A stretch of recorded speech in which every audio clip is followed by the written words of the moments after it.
Alright, so let's look at our reaction types. And for our 2D analysis, this will apply to our beams as well as a truss. And so for each of these types, I try to think of a real-world example. At least in my head, most engineers are more visual creatures. So even though we see it on the page, if we can think of it visually, it kind of rings home a bit.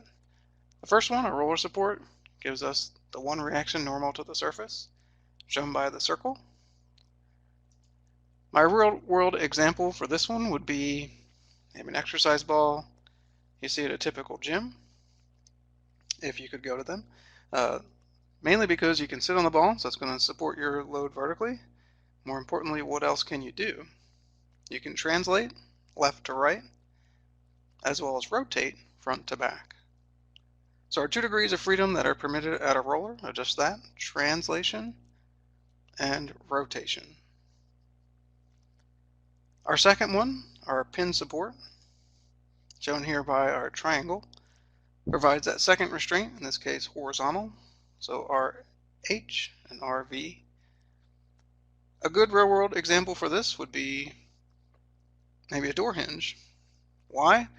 You can push and pull all you want on the door. It's not going to come off the hinge.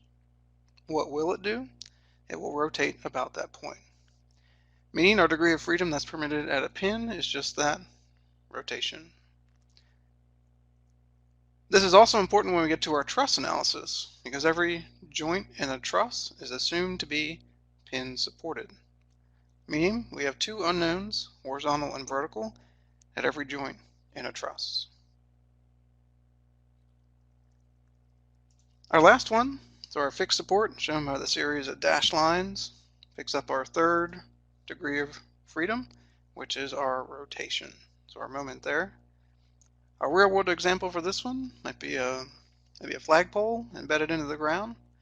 Regardless of the direction that the wind is attacking or pushing the flag, it's not going to overturn, it's not going to translate, and assuming that the wind isn't hurricane force. So those are our 3 equations, or I should say unknowns, excuse me. Our equations of equilibrium we'll see on the next page. We'll basically solve for those unknowns on the left or right hand side.